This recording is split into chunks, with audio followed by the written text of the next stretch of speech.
this is Tricia and welcome to my channel. Today I am cooking and I am making this delicious Fideo con Pollo. This is a chicken with a vermicelli pasta. It is super delicious.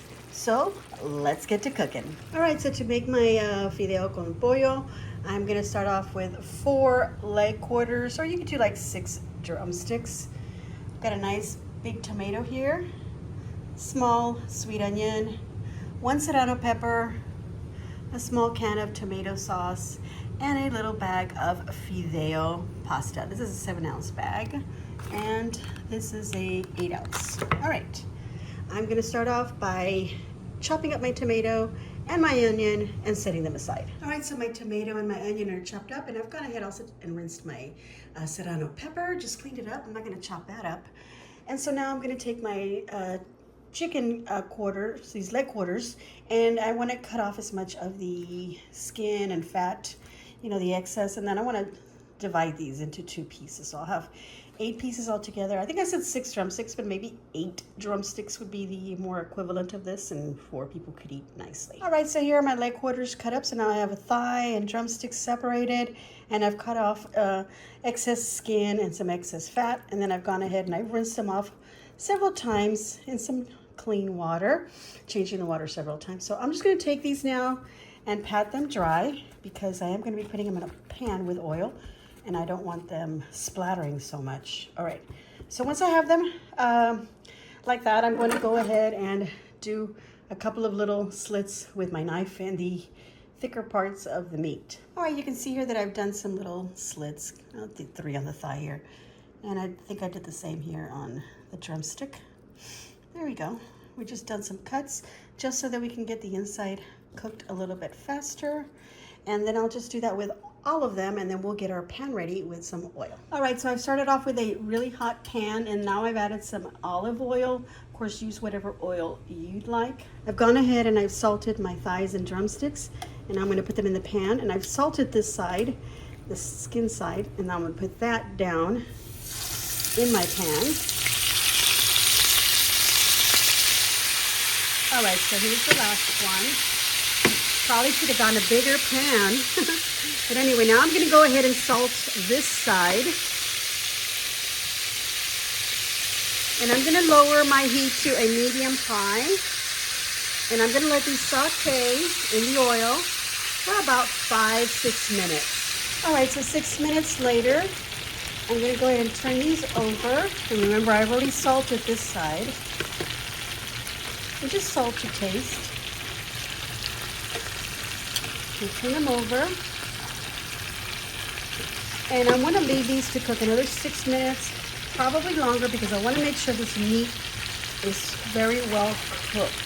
Okay, you want to make sure the chicken is cooked completely.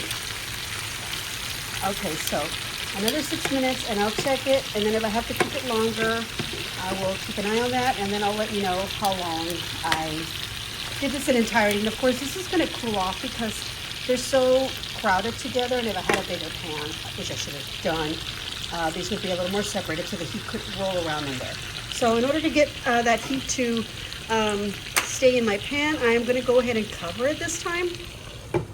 So like I said, 6 minutes, I'll check it, and then it'll probably need to cook a little bit more, so I'll let you know. All right, so I'm back with a very noisy chicken, and it has been 17 minutes later. So this has been a total of 23 minutes, and you can see that the skin side is all nice and crunchy, crusty. And I'm gonna go ahead and check it, make sure it is fully cooked on the inside, and then I'm gonna pull them out of the pan and set them aside to rest. All right, so my chicken is fully cooked. Again, it was 23 minutes total cooking time on these thighs and drumsticks. Okay, so I've got the stove here, my pan here, still and on the heat. I had lowered it down. So I'm gonna use that same oil and some of that fat from the chicken that de-rendered. And I'm just gonna add my Fideo to that. And I wanna go ahead and kind of toast them up a little bit.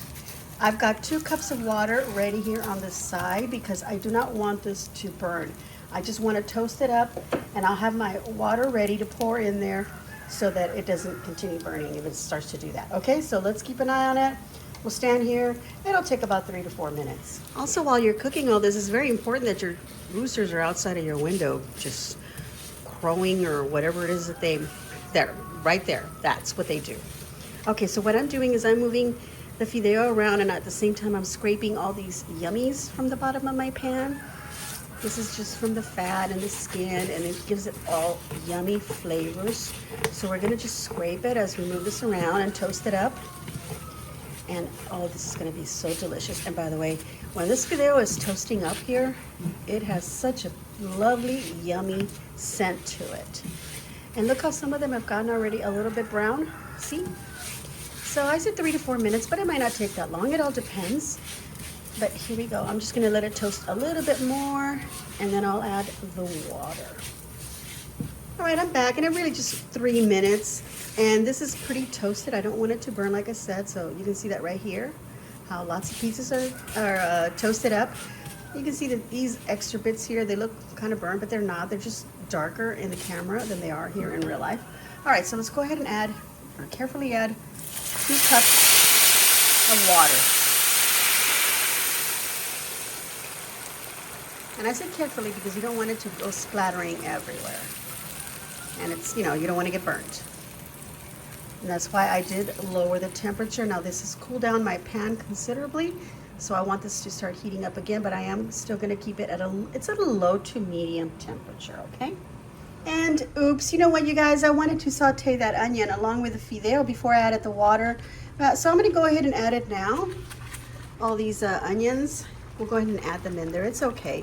If you want to saute them on the side, in case that happens to you, you forget to do that, you could do that on the side and then, you know, just drop them in after they've been sauteed. But this will be just as delicious. We're going to let this cook in the water.